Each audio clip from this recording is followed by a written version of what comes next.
LeBron is back, but the Lakers are falling apart. The numbers show the team was actually better without him on the floor. Just play the three. Don't care about a two. Smart. Fires it over the top. Finds Reeves. Sets his feet. Can't get it.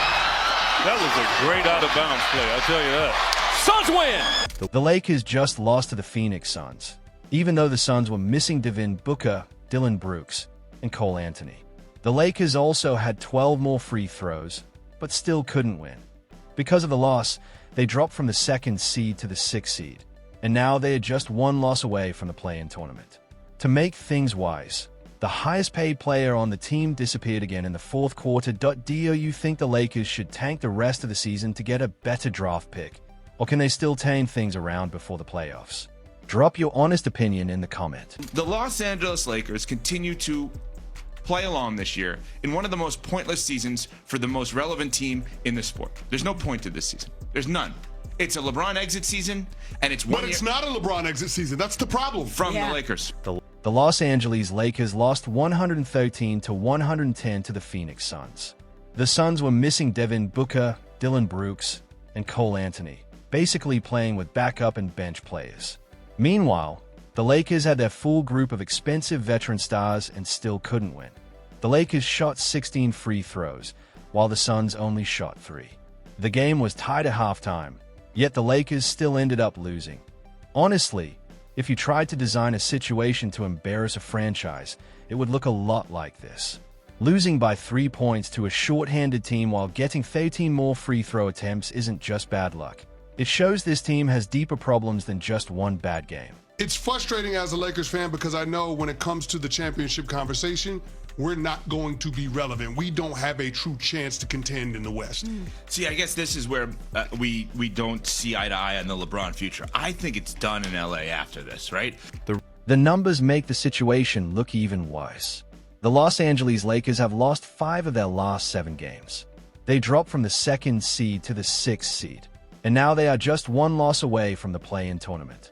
Going from the 2nd seed to possibly being a play-in team isn't just a rough stretch.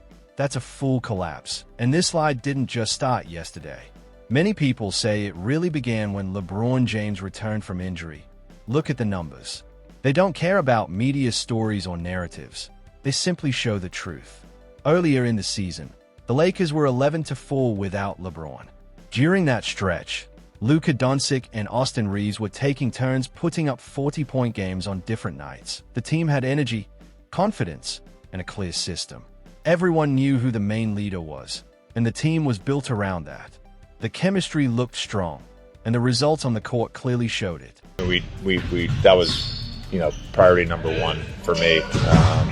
Role clarity.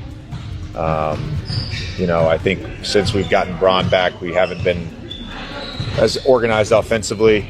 Too many random possessions, so that's on me. So it's those 3 things.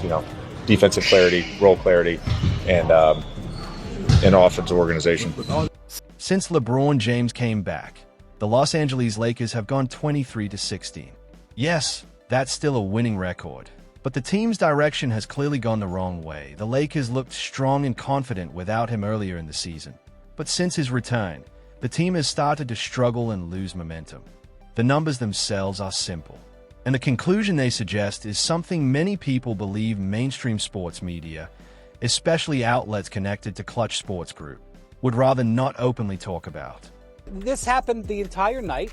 This is an indication of the flawed Lakers roster.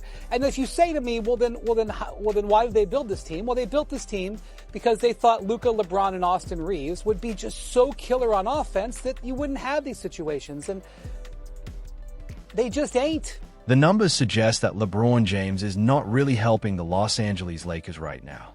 That's not meant as an insult. It's simply what the stats show all season. The data has been pretty consistent. When Luka Doncic and Austin Reeves are on the court without LeBron, the Lakers play like one of the best lineups in the league. But when all 3 play together, that advantage disappears and the team's performance drops. According to Brian Windhorst, the difference is about 20 points per 100 possessions between those 2 lineups. That's a huge gap. It's not a small stat mistake. It shows a serious problem that isn't easy to fix.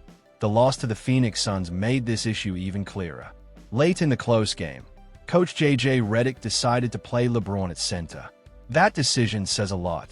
When a team's answer to a late-game defensive problem is to put a 41-year-old player at the center position, especially against a team missing its best players, it suggests the coach may be dealing with pressures and limitations that go beyond just basketball decisions.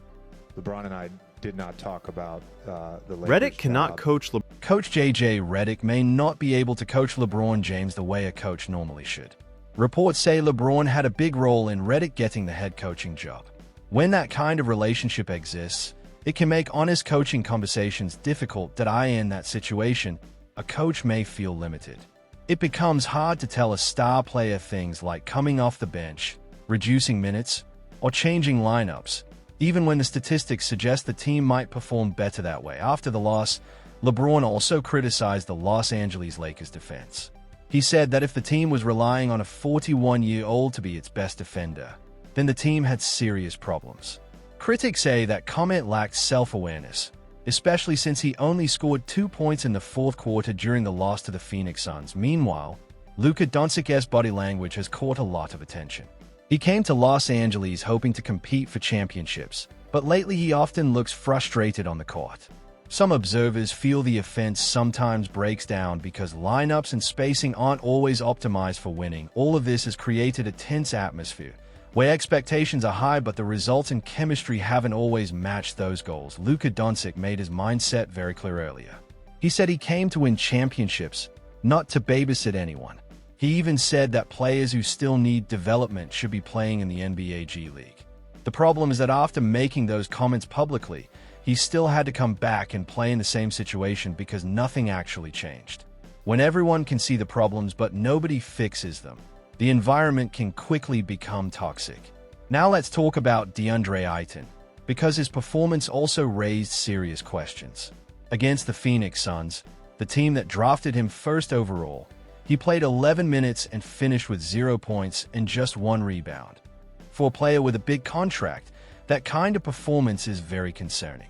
At some point, the front office of the Los Angeles Lakers has to seriously ask what they are getting for that investment. If you are building a team around Luka Doncic, you need a center who can finish pick-and-roll plays, protect the rim, and contribute offensively.